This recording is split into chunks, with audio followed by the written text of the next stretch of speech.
Welcome to Movie Life Crisis. Join us as we watch the best movies from 30 years ago.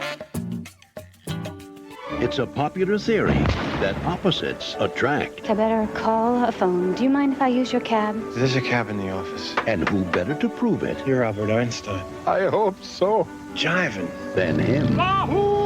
Puts the two right people together and watch them fall in love.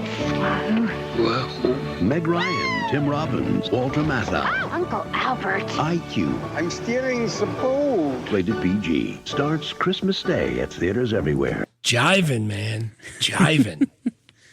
Wahoo! Okay. Movie Life Crisis Season 4, Episode 16, IQ. IQ. After watching this again, first of all, I still love rom-coms. Yeah. But after watching this again, I'm 99% sure that people haven't seen this one as much. Well, I mean, it was number 53 on the year. Yeah. Right behind Guarding Tess and right before My Father the Hero. So, yes, I agree. I like both of those, too. I do, too. I saw that. I was like, I like both of those. If we were going to do 50 movies for 94, we probably would get to both of those. Yeah, I don't think 50 will work out. No, That'd we're be way nice. behind. Yeah. But we haven't done any movies with Gerard Depardieu. It's Depardieu. We are way behind for 50. Yeah, Not catching up. we totally are. All right, man. Movie Life Crisis. I'm JT. You're Jeff. First of all, Cocktail, now out on Patreon. Nice. That was Is it such a good? good movie. Is it not good? We're still not sure. It's so good. The soundtrack, we can agree, was good. Part of it, yes. And then it takes a weird turn as one of the main characters commits suicide. But Spoiler. Elizabeth 35-year-old Shue is spoiler. fantastic. God, she's always fantastic. That's a great call just to do that one just so we could watch her. I think that movie's fun as hell. And reminder, you can do a free 7-day trial of Patreon. You don't have to pay anything. You just want to check it out. You can go listen to our Patreon offerings. And yeah. And now we're doing this one on the main feed. By the way, it's your birthday. Happy birthday. Thanks, man. I got you a present. I got you a 30-year-old rom-com where Albert Einstein commits fraud to get his imaginary niece to marry a mechanic. And what better premise for a 90s rom-com than what you just explained? We don't even need to do a synopsis because you hit it perfect. Yeah. I kind of like, and I'm kind of confused, where it's like, it'd be fun to do a rom-com. Yeah, man, great idea. Rom-coms are huge. Let's write it. What should it be about? Well, what if it was about Albert Einstein and his fake niece and he commits fraud? Yeah, that sounds like a great movie. Wait, who's the niece going to be? Meg Ryan? Okay, yeah, sure, I'm in. Yeah, done. Meg She Ryan, was- here's your huge. bag of money. Yeah. The three top billed people, though, really, they were huge. Like, Meg Ryan's huge at the time. Tim Robbins is pretty big. Walter Matthau, always big. So, like, I could see how they got this made, being they got those people. Yeah, dude, it only cost $25 million. I don't know. Man. I would love to understand how, if you're like, all right, we need Albert Einstein for this rom-com and he's got to be funny. It's like Walter Matthau, obviously. I would never put that together. Me either. He did a good German accent or whatever that was. It was he all was right. awesome. Yeah, he was fantastic. When has he not been, though? I know. Roger Ebert said that Walter Matthau deserved an Oscar for this performance. I'm not going to go that far, but it was really good. Yeah, dude, I enjoyed it. There was like, because obviously I know that it's him, and I'm still, every time he's on screen, I'm like squinting. I'm like, I can kind of see Walter Matthau. And but really, like, he's doing a good job. Was that his real hair or was that a wig? I think that was his real hair. I was trying to figure it out the whole time. He had the Einstein hair down. He nailed that. It definitely, yeah. I don't know how you get your hair to look like that. Intermittent washing, I guess. Intermittent washing and lots of math. Yeah, dude, math, not his strong suit. People don't know that.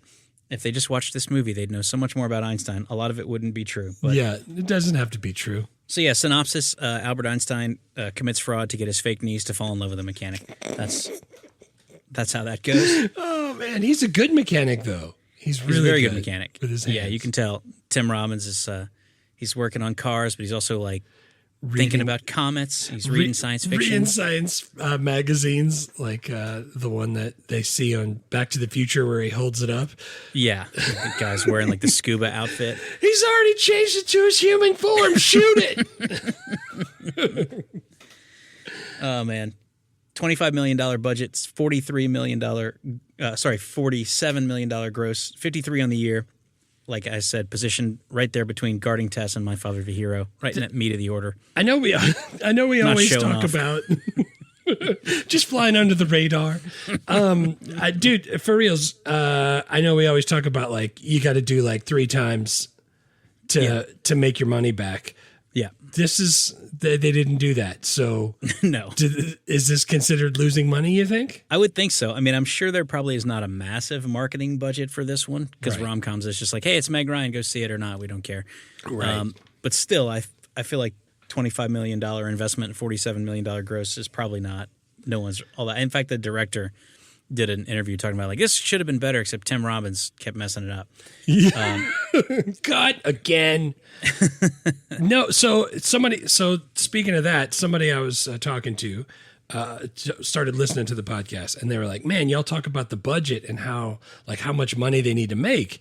Well, what about when like, all right, this movie's coming out in Christmas, so the week before you have Meg Ryan on whatever, The Late Show.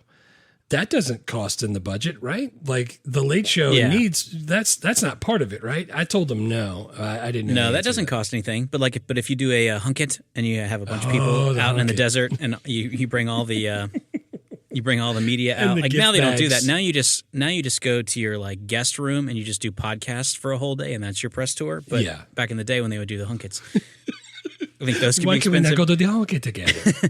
And then remember, it's like, like Jurassic Park, it's like giant freaking bus ads and billboards. right. And like you run the trailer for months before all the other movies. Yeah. You got a freaking Burger King tie-in, like all of that shit. Like That the all costs action money. figure, like that, all that stuff is like, Yeah. they're spending just piles and piles of money on that. For this, it's probably like they throw a billboard up and Meg Ryan goes on the Tonight Show and like that's it. Yeah, and they don't need more than that. But that's probably also why they only got $47 million. You think a bigger Burger King tie-in where you hit an Albert Einstein hair in your Whopper, does that bring in more people or? Yeah, kids are really like clamoring for the Happy Meal that comes with Tim Robbins on a motorcycle. Wahoo! It says Wahoo when you pull it back and then you let it go. Well, dude, even the trailer that I played, it's a promo. It's before the movie comes out. That's an advertisement they made before the movie release. Like that costs money to record it and then also to air it. Yeah, I don't know, man. I guess at some point we could talk to it, but I think there's so much like you could spend $0, like Blair Witch Project, just put it in some festivals, or you could spend hundreds of millions of dollars. Yeah, Blair Witch is an outlier though, man. That thing. Yeah, there are not very many of those. That's crazy. Awards? No major awards, but Walter Matthau still did really well. Yeah, he's awesome. Sequels and spinoffs? No. I saw the sequel last year, Oppenheimer. It was pretty good. No Meg Ryan. Oh man, I liked Oppenheimer too. Yeah, dude, Oppenheimer was It's fantastic. super long, but I like it. I saw it once in regular movie theater, and then I went back and saw it in the 70 mil IMAX just because I was like, Yeah, I didn't see the Christopher Nolan's 70 like, you're mil, supposed to. I was like, well, I got time. I'll go do that. You might as well. Yep. So where'd you see this first? Dude, I think I saw rom-coms like right when they came out. Like I'm sure I probably rented it Yeah. because I was too young to be like going to the movies on a date. We're a couple years away from that, but I think I rented this. Yeah. Just saw all the rom-coms. So I probably saw it the year that it came out. Yeah. So if it released Christmas in '94, I would have seen it when it came out on video in '95. I'm not sure that I saw this when it came out, but the renting part is definitely a thing because I went back to see if I had it on DVD and I pulled out the little Tupperware with them all lined up. And they're not alphabetical. I have them set up as autobiographical. Right. So that way I wanted to know that. Like high fidelity. So if I wanted to know like, oh, IQ, I have to remember that I bought that as a used Blockbuster thing and it was to give given it away, to me. but then I didn't actually. No, but it was a used Blockbuster thing. It still had the sticker where it was like $9.99 on the outside. It just had the sleeve. It didn't have the back. It just had the front cover. Yeah. And it was a used Blockbuster DVD. That is amazing. But I still have it. That's awesome, man. I don't think I ever owned this one. Where? How do you rate this? Dude, all right. We always talk about it gives the bump when it's like a movie that we remember or like for some other reason. This one for reals lands right at like a 7 for me.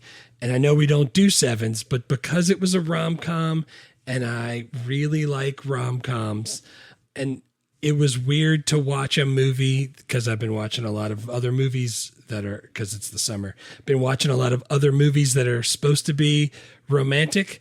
And it's like, yeah, he's got a tie that's 50 different shades of gray that he ties me up with and sticks stuff in my, and they don't ever do that in this. You know what I'm saying? It's more of a romantic part and not just getting to the thing that everybody, I guess, is trying to get to now. I don't know. It's same thing with like the love songs. Like I tell my students all the time, like back in the day, they used to allude to it and use wordplay. And now they just come out and just be like, "Wop, man, you got to park that bus into this tiny garage." Like you just got to come out and say it. Whereas this was alluding to it. So I give it the bump and I gave it an 8. That is a ludicrous score. First of all, that oh man, the songs have just gotten so crass now. It's like, dude, do people not remember Marvin Gaye, like "You Sure Loved a Ball"? Like, yeah. What do you think that was? Like, that's how they've always done music. Right. But he's saying, Bobby Brown, "You Sure Loved the Ball," or he says "good enough," and it's good to the last drop. We all know what he's talking about, and it ain't coffee. But that was alluding to it. I don't know if you've heard the songs now. I have, dude, but it's the same. I know. I know there was filthy stuff. Like, listen to Bobby Brown good enough, pull up the lyrics and read them and tell me that's not super dirty. And, like, you wouldn't be embarrassed to listen to that with your kids in the room. But this is the thing. I don't know that my kids, because they're so young still, would know what that actually means. You play it for some high schoolers, they'd be like, "Ooh, yeah, filthy." But yeah. I don't know, man. They just like, I like when it's not quite so crass. And this was just the right amount of not crass. I like that your support for this movie is like, it's more romantic than 50 Shades of Grey. 8 out of 10. Like, dude, I gave it an 8 out of 10 because I freaking love this movie and I've watched it probably 20 times. But I just like this kind of stuff. This felt like about maybe the third watch for me. So I gave it a 4.5. Nice. To me, it's kind of a like meh rom-com. Like, it's an interesting premise. It's a bunch of talented actors, but it's not really all that interesting to me. I don't care about the love story. I don't think anyone there is doing their best work. Yeah. And a lot of it is like, this is the fun part about doing rom-coms on the podcast, is that a lot of the rom-com, like the fairy tales, it's like, oh, that's such a sweet fairy tale. It's like when he drugged her and then carried her away to his tower. That's not a good story at all, actually. Right. Yeah. Like when we watch rom-coms, it's like, oh, that's so sweet when he kept berating her until she went out with him. It's like, nope, that's actually not good anymore. It probably wasn't good then, but people knew it. And now it's like, nope, can't do that. Can't do that. I feel like the lying about being a physicist was a bit much, but I didn't feel like he was like Pepe Le Pew over pursuing like. He was at the beginning. The first time, like, he asked her out, and he's like following her around campus. It's like, those are all things. Like, if a girl says no, you go, okay, and then you never talk to her again. And you definitely don't follow her through campus going like, how can I convince you? It's like, no, you're done now. We're out. Right. Rom-coms will have you think that you should continue past that point, but real life, no. But it worked out in the end. Yes. Except Meg Ryan didn't have to put on a trench coat and go across the entire country and spy on him. It's not stalking when Meg Ryan's doing it. It's very cute. As we learned during Sleepless in Seattle. Yeah. That was our main feed, right? That wasn't Patreon? That was main feed. Yeah, dude, same thing. Like, Sleepless in Seattle, one of the great all-time rom-coms. It's like, when she stalks the guy that she heard on a radio show. Yeah. I think there are lessons in there that we wouldn't necessarily want people to take away. That's true love, man. You gotta have true love. I also, as much as I like rom-coms, really am against and think it's very stupid to go like, I saw this person, I've never spoken to him. It's like, I'm going to marry that girl. I'm in love with her. It's like, bitch, you don't even know who that is. What if she is horrible? What if she puts on a trench coat and flies to Seattle to spy on a guy? Like, just he'll figure that out, and then he can hit the eject button at any point before he marries her. He could find out. Yeah, it's like until you realize it's like she uses like a half a roll of toilet paper every time she pees. I can't live like this. Like, what are you eating it in there? Where's it all going? Yeah, this is like, it is funny. I gave it a 4.5 out of 10, and I never look at reviews or ratings until I'm done. And I went on Rotten Tomatoes afterwards, and it's 45%. Nice, so you're right. You're right in the spot. With the 29 people on Rotten Tomatoes who rated this movie. I don't think I didn't look at the score on Rotten Tomatoes. Yeah, and you could tell because I gave it an 8. Dude, I think that's great. I love it when we have wide disagreements. Yeah, me too. Let's do scenes. Yeah. What's your first best scene? My first best scene is when Tim Robbins, the stalker rapist, shows up at her house to return the watch that she left, and he's polished it and cleaned it, and he knocks on the door, and it's Albert Einstein that answers the door, and they bring him in, and they're like, "Oh, okay." He like fixes the shelf right as he's like, "I can fix that for you," because he's Albert Einstein, and the other mathematicians or whatever they are, Gödel and physicists and logicians and stuff like that. And they don't care about that kind of stuff. And they were playing badminton, and the birdie for badminton, the shuttlecock, went up into this tree and got stuck. So they threw a racket up there to try to get it down, and that got stuck. So they call him out there to get it, and he's pulling all the stuff down. Yeah. And it's like the lady who ate the fly and who then ate the cat and then the lion or whatever, and the whole series keeps going. He's like, yeah, we threw the racket up there to get the birdie, and then we threw his cane up there to get the racket, and then we threw the golf club up to get the cane. Dude, I don't know why. That's the part that stuck in my head right before I started watching it. That's the scene that I remembered the most. Yeah. Actually, I think he said he threw the golf club up there to get even with him. Yeah. He's like, I threw Podolsky's golf club up there to get even with him. See, that was part of the problem that I had with the movie, because I'm watching it on like 5.1 surround sound, and because all of the scientists have really heavy Russian or Jewish or German accents, they were saying funny stuff, but I couldn't even hear it half the time. Really? Yeah. I was like, I needed the subtitles. I was like, oh, that was funny. I wish I could have heard that guy when he said it, because I would have laughed. Nice. That's for some reason, that's the scene that I remembered liking the most. I like that. Number one, if that was 2024 and he returned her watch and he'd fix it, he definitely would have planted a hidden camera in there, because that was the vibe from Tim Robbins. And number two, I think you just picked that scene so that you could say shuttlecock. That's part of it. That is what it's called, I right? liked back in the day when they weren't so explicit with the wording, and they would just say the badminton birdie. They just said the birdie. They never and everyone even knew said shuttlecock. that it was dirty, but they never said the words right out. Yeah, dude, I like that. They were climbing up there, the trees full of stuff that they were throwing up to try to get down things. And when they, the camera angle from the ground looking up at Tim Robbins, and you could see all the other stuff way above his head. There's like a wagon. And I also remember, like, as a kid, like, you'd be throwing the frisbee gets stuck in a tree, and you throw your shoe up to try and get it down, and your shoe's stuck. Yeah. And you throw your other shoe, and then you throw a basketball. Pretty soon, like, everything you own is up in the tree. So I do relate to that. Guess we live in the tree now. What's your first one? I don't have 3 scenes. I only have 2. My first one is when he takes Einstein on a motorcycle ride. First of all, there's no helmet, and he's like jumping. He's like catching air and shit. Like he's like passing a school bus on the shoulder. Dude, not even catching air. He's catching a lot of air. Yeah, dude. Yeah, he's like, what's the freaking Steve McQueen movie in San Francisco? He's catching like that amount of air. Oh, like, He's like 8 feet off the ground. What movie was that? It's a bit clangy and a bit jammy. What was that? Not Cool Hand Luke, right? No, it wasn't Cool Hand Luke. Something like that, though. Yeah. Clangy and jammy. Steve McQueen's got way too many movies. I can't find it. Bullet. That's what it was. Bullet. That's not even the one that's clangy and jammy. The one that's clangy and jammy is Great Escape. Great Escape. Great Escape. I knew it was gonna. And I gotta put babies on spikes. Crazy Eddie. But yeah, he just takes Einstein on a motorcycle ride, and this movie is set in the 50s, so of course there's no helmets, and he's got his jeans freaking rolled up like James Stewart or whoever that guy was. But yeah, freaking Einstein's going wahoo. He's catching Steve McQueen bullet air. He's passing school buses. Dude, all the kids in the school bus knew him too. They were like, Dr. Einstein. Yeah. They're like waving. Yeah, dude, it's Princeton, New Jersey. Everyone knows who Einstein is in the 50s. Yeah, in that's Princeton, great. New Jersey. And like Einstein's having a blast, and then Meg Ryan's like, "You took him on a motorcycle ride?" He's like, "What? Don't do that. He could be killed." He's like, "He had a great time." He said, "Wahoo!" Yeah. When was the last time you said "wahoo"? And she's like, "I'm sure. I don't know."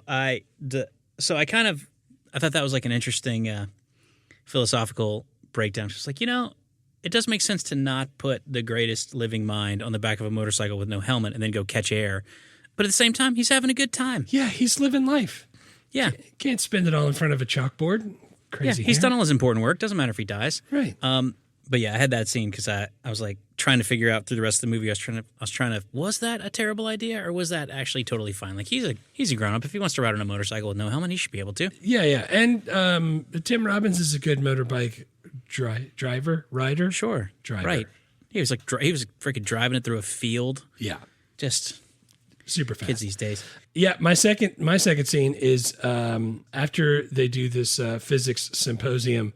Meg Ryan walks up to Tim Robbins in the I'm gonna say after party where everybody's like mingling, and she's like, "Oh, I love the fact that you used de Broglie's formula. Can you remind me again what that was?" And the guys are standing behind him, and they're like X, and they're like making it with their fingers, and then they do the equal sign, and then they do he's holding up an ice cube. Yeah, they do the 1 plus W, and then he grabs the ice cube, and he's like cubed, and he holds it over a piece of pie. Dude, I love that. And I tried to look up de Broglie's formula, and I don't know what that is, and it didn't look anything like what they said, but.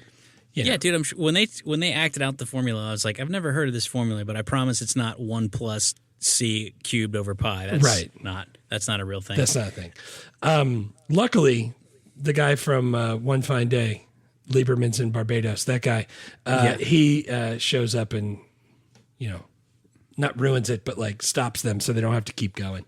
Couldn't change the subject enough. But I put that as my second one. Yeah, I like that one when all the scientists are pantomime and stuff in the background of the after party.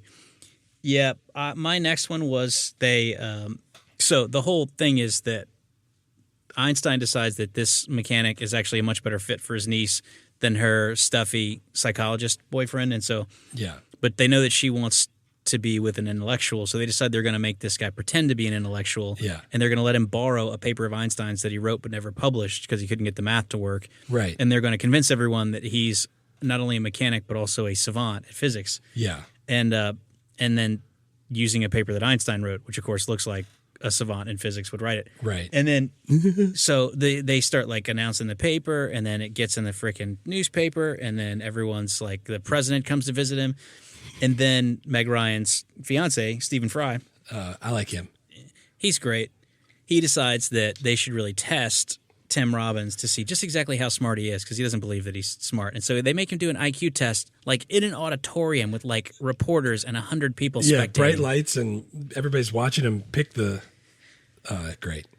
I think that if you had to do an IQ test while people are watching, you should take at least 20 points away from the result.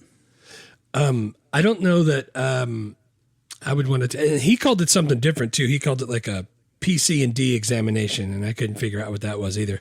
But I can't imagine answering those things while everybody's watching you.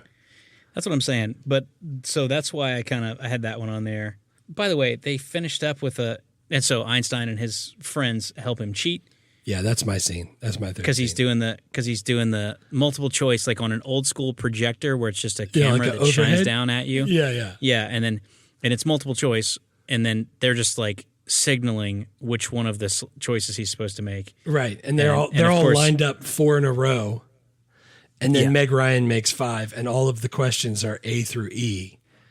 So, like, if it's A, the guy on all the way to the left would make a noise or like clear his throat, and he knew to check A. And like Walter Matthau pretends to like wipe his glasses off with his tie, and he's like waving his tie like this, really, with like tiny T-Rex arms. When Meg Ryan sneezes, and then they all start shaking their head no. They're like, no, that's not it. That's not the answer. It's not E.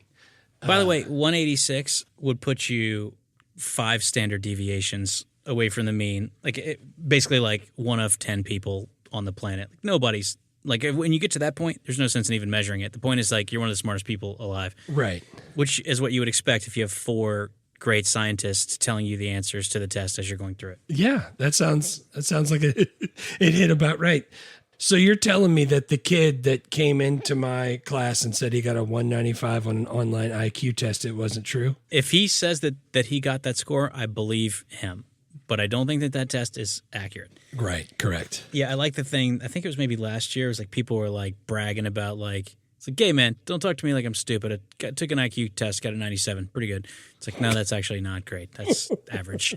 It's not out of 100. Temperature IQ, huh? Yeah. What's your third scene? That is my third scene when they're all helping him with the multiple choice.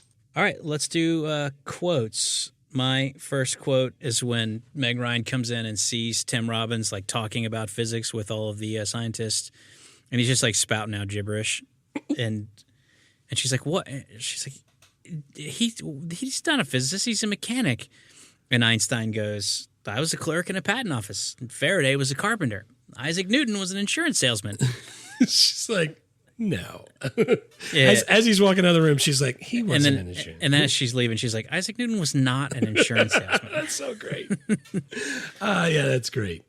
But the other two are true. Einstein was a clerk in a patent office. Yeah. Faraday was a carpenter. Yeah, that's awesome. I know another guy who was a carpenter. We should all follow him. My first one is when they pull into Meg Ryan and Stephen Fry are on their way to something. And their car is backfiring or whatever. And everybody, I like how all the mechanics are trying to guess what the problem is as the car's pulling up. I love that. Yeah. But when they pull up, Ed Walters is Tim Robbins. He's like, can I look under the bonnet? Because it's a British car and he wants to look under it. He's like, you see, you have a Lucas Type 4 generator with a 12-volt system. The British, they'd rather spend gluing wood on a dashboard than getting the electrical system right. He's like, that's fascinating. What's wrong with the car? And then he looks over at Meg Ryan, like straight on, looks at Meg Ryan. He says, well, my guess is your stroke is too short and you're getting premature ignition. Does it feel that way? And he's like looking directly at her and he's like, is the stroke too short? You're getting premature ignition. She's like, well, I certainly wouldn't know. I don't know why. That's the wordplay I'm talking about. Nobody. That's super dirty when he's staring at her face when he's saying it, but it's not really dirty. You could say all those words in a row on regular TV. Yeah, you're definitely allowed to. I like my favorite part of that was when they were coming down the street and the mechanics could just hear the car backfiring and they were guessing like what type of car it was and then what was wrong with it. Because it reminded me of Gone in 60 Seconds when Nicolas Cage just had a boom box where he'd play a tape and it had different engine sounds. Yeah. And he and the other mechanics would go like, yeah, Lamborghini, friggin' 1973, Yeah. 400 horsepower. I don't know anything about cars. But It's got a 6 on the floor. if I take my car to the mechanic, I have to make the noise that it's making. And then they know you have to do that. So they all come out to listen. What's wrong with your car, buddy? I don't know, man. Maybe take a look at it. I just sweep up here. You got to go tell that guy. Yeah, no, I like that one. And I liked that the two people that he works with is one is Tony Shalhoub. Yeah. And the other one is Frank Whaley, who's Yeah. in freaking Field of Dreams. Yeah, and, 1,000 million things. Like Hoffa and a bunch of stuff. Yeah, the Doors. Yeah, I would have liked more. The two things I wanted more of in this movie is more scenes with the mechanic, the garage guys, and more scenes with the 4 scientists because Right. both of those two groups were cracking me up. Yeah. And I feel like the RomCom was getting in the way of that. It was bringing it down. I also like how they were trying to guess what the car was. They were trying to guess like what the problem was. And he comes back in and he's like, that's the girl I'm going to marry. I'm in love with her or whatever he says. He's like, that's great. What's wrong with the car? And he says it and he's just like, oh yeah, it's a busted radiator head or whatever. I don't know anything about cars either. It's like unicorns in the exhaust. Unicorns. Unicorns and that 7,000-ish. I was going to say 7,000. That's probably right. My next quote is the scientists, Einstein and his buddies, going to talk to her fiance James. They're in his they're trying to distract him so that that Tim Robbins and Meg Ryan can go on a boat together. Yeah.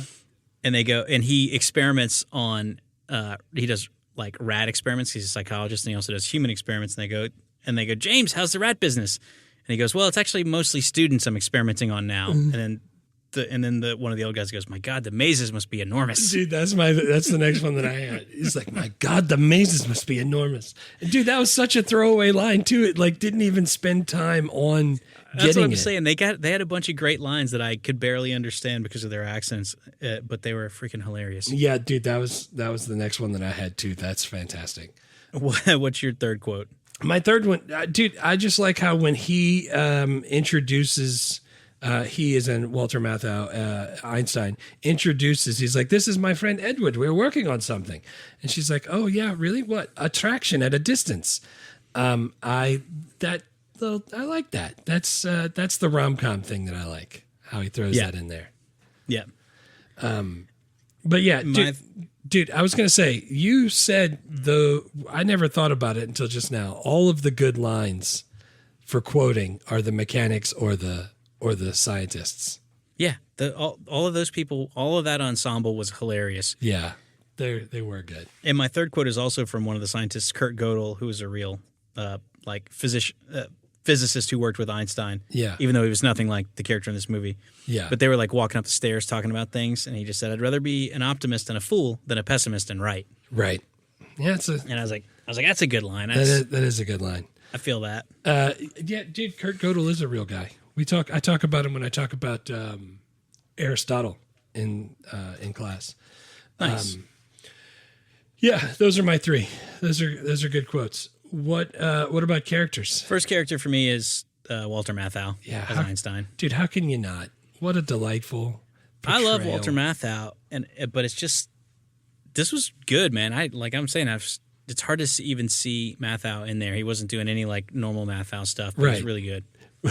Of course, when I think of regular Matthau stuff, I don't think of like, what was the movie we did with, what's his name? Grumpy Old Man. Grumpy Old Man. I don't even think about that. I just think of him drinking beer in a convertible, yelling at kids playing baseball. Yeah, Bad News Bears. Bad News Bears. Dude, that's one of my favorite Matthau's. Those are my two Matthau things that I always think of: Bad News Bears and Grumpy Old Man. Now you could say IQ because he plays Einstein with the crazy hair. He's very good in this movie. This is not one that I'll go back to. It's like, man, I really miss Walter Matthau. Let's throw on a movie. It's not going to be this one. Yeah. That's also my first one. My second one I had was Meg Ryan.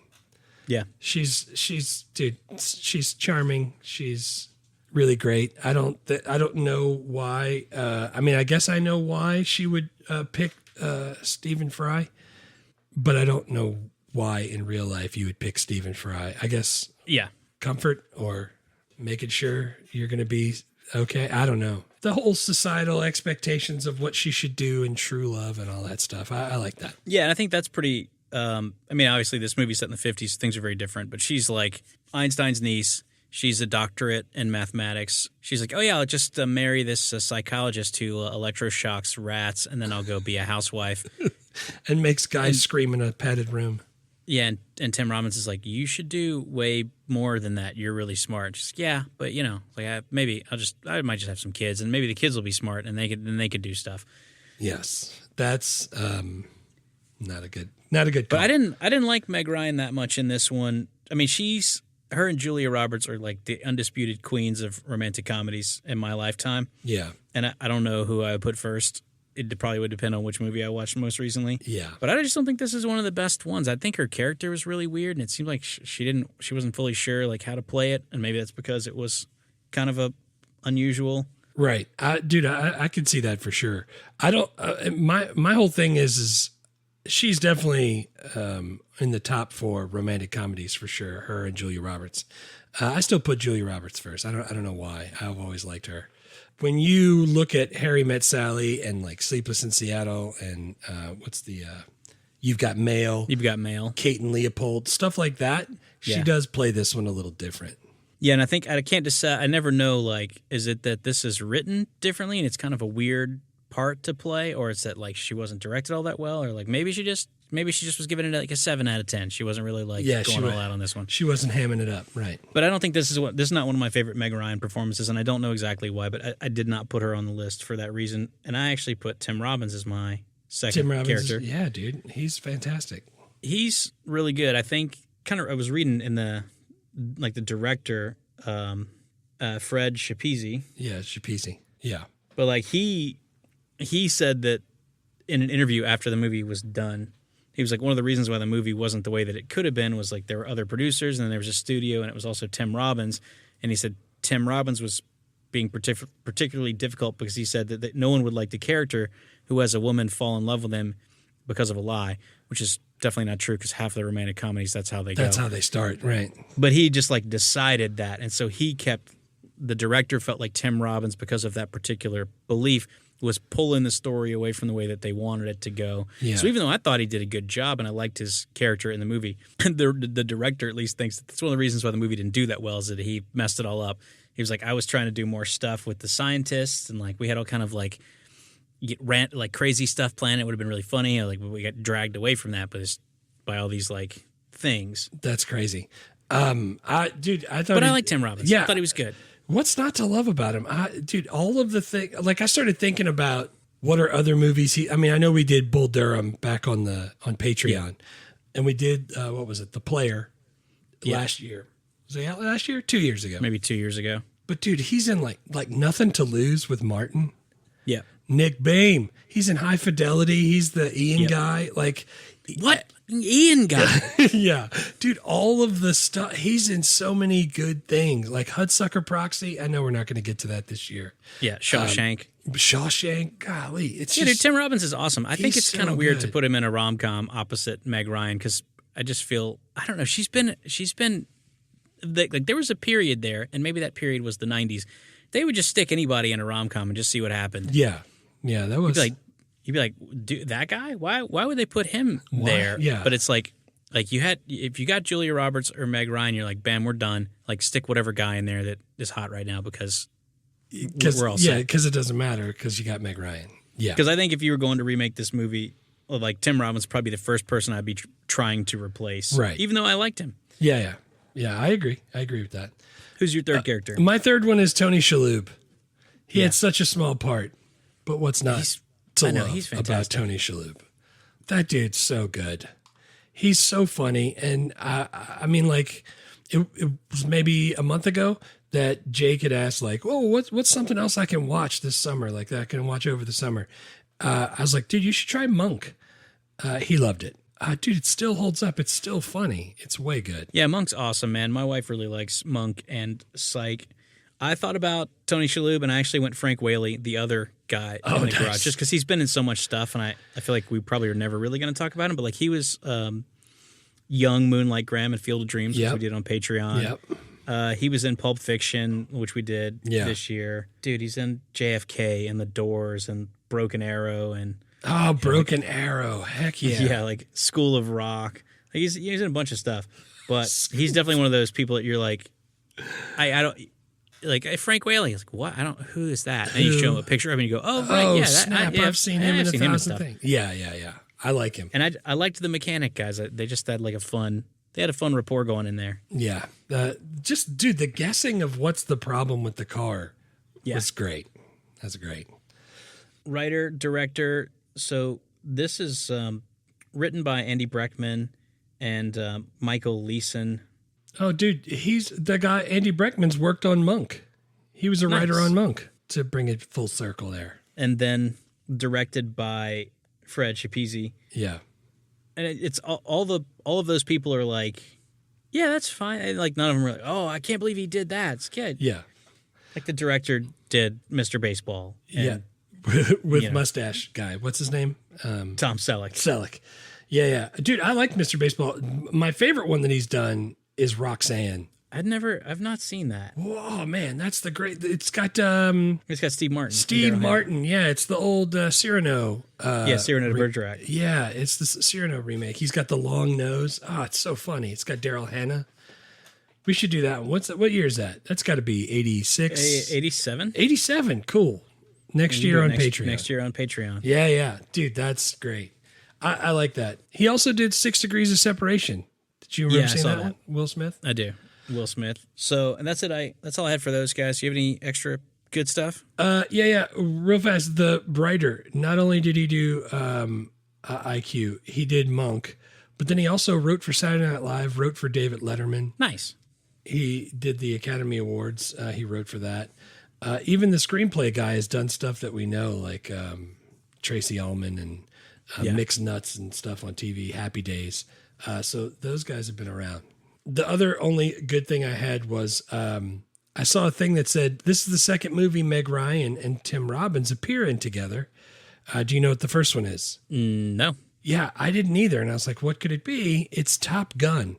I was like, wait a second, Tim Robbins was in Top Gun? Tim Robbins is in Top Gun? Yeah, dude, he plays Merlin. I don't think I ever knew that. I don't think I knew that either. And then I went back and It's been a long time since I saw Top Gun, but yeah, dude, I have no recollection of Tim Robbins being in it. When Cougar quit and then Goose dies, Merlin is who flies with Maverick. And I was like, what in the heck?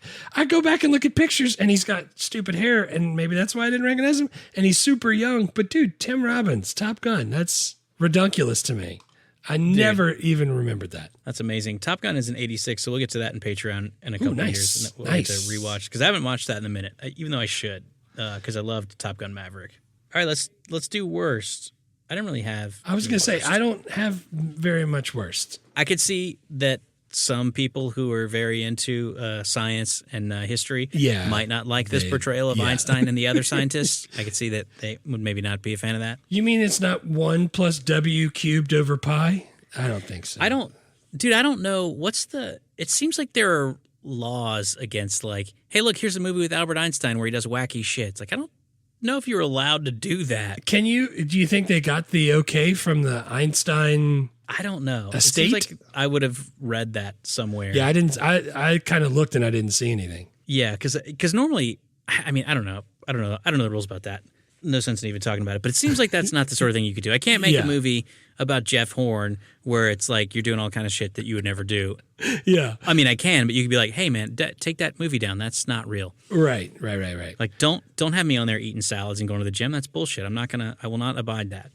Just to bring that more topical, Pauly Shore, the Weasel, is doing a movie about. Who's the jazzercise guy who just died from New Orleans? Richard Simmons. Richard Simmons. He's doing a movie about him, and he wants to get Richard Simmons' blessing, and Richard Simmons told him to go kick rocks. And before he died? Yeah, before he died. They were having like a Twitter battle, and he was like, dude. Who's Pauly Shore going to play in that movie? He's playing Richard Simmons. I know. He looks exactly like him. He looks just like him. He even started posting pictures. He's like, brother, look, I know you. We're such good friends. And look, I look just like you. And I'm going to do it. I promise it's going to be great. And then he was like, no, thank you. I appreciate it. But no, thank you. A weasel. So just know that he's going to be dead. Because, Einstein died in, what, like 55? 55. Yeah, so, like, he's, they just did whatever they wanted with his memory. Right. So they'll do the same with the Weasel and Richard Simmons. Richard Simmons is going to wheeze the juice, and everything's going to be fine. Some stuff that I don't care about that much, but that is kind of interesting factoids is in the movie they're listening to Tutti Frutti, which came out in November of 55, and Einstein died in April of 55. Nice. It came out in November. Was it November 5th, 1955? That's a red letter date in science. That's the date that Doc Brown invented the flux capacitor after he fell off his toilet. Yeah. I don't know. But then the other thing was that some people thought that Tim Robbins, when he's doing his Marlon Brando, they thought that he was doing Marlon Brando from The Godfather, which didn't come out until 1972. Yeah. But he was actually impersonating Marlon Brando from The Wild One, which came out in 1953. Oh, nice. I like The Wild One. Yeah, have never seen that. I've never seen young Brando in anything. Not even like Streetcar Named Desire? You didn't see it? Oh, man. I've seen the play. I've seen play Tennessee Williams' Streetcar Named Desire, but I've never seen the Brando movie. Brando version. Yeah. Old tech, it's set in the 50s. There's all kind of old tech. Yeah, that's all I put was 50s stuff. And there's really no effects. And political incorrectness, again, it's the 50s, so as you would imagine. There was, when you say worst effects, there's the part where he catches the air like he's clangy and jammy. And you could, like, they only show the motorbike from, like, the waist up.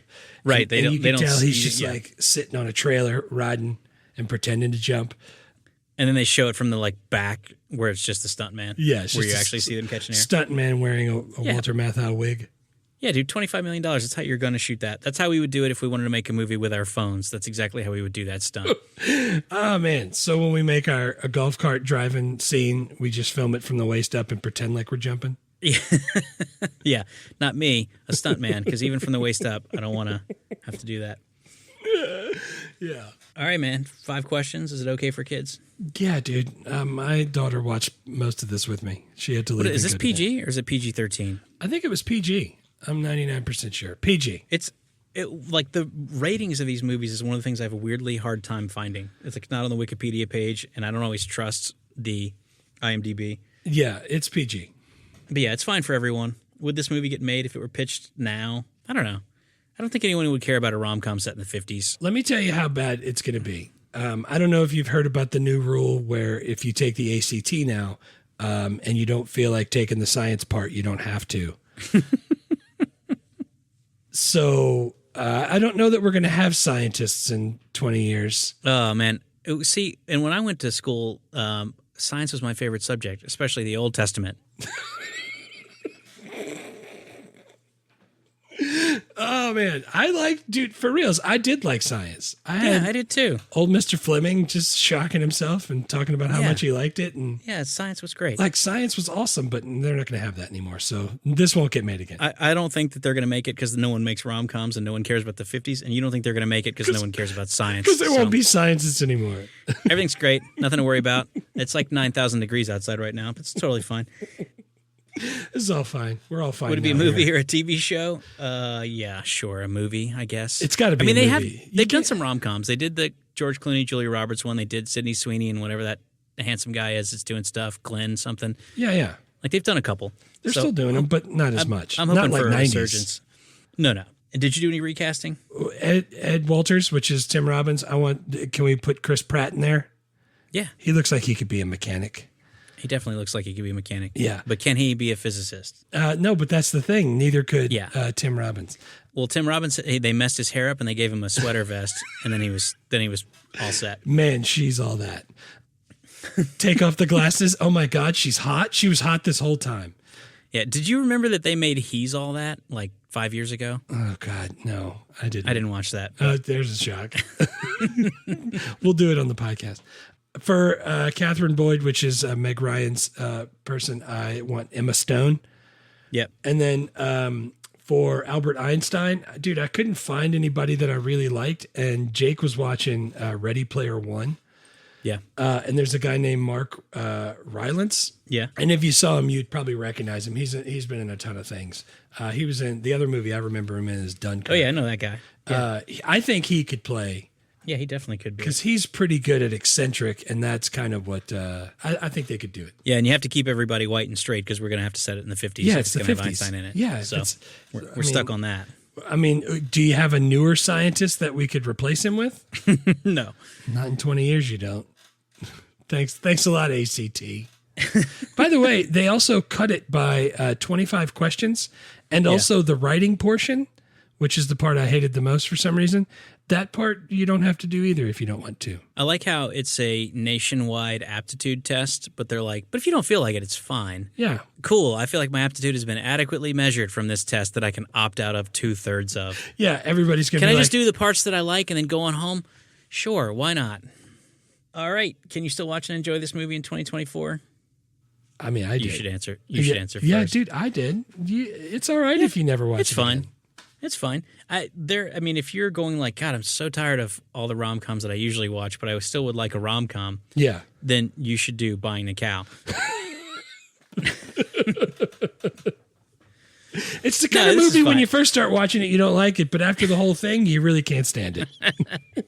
It's fine, dude. It's totally fine. You have to pay for it, so that's kind of a deal breaker for me going forward. I did pay for it. I bought it from Blockbuster. He It was bought it from $9.99. Blockbuster back in the 90s. Back in the 1900s.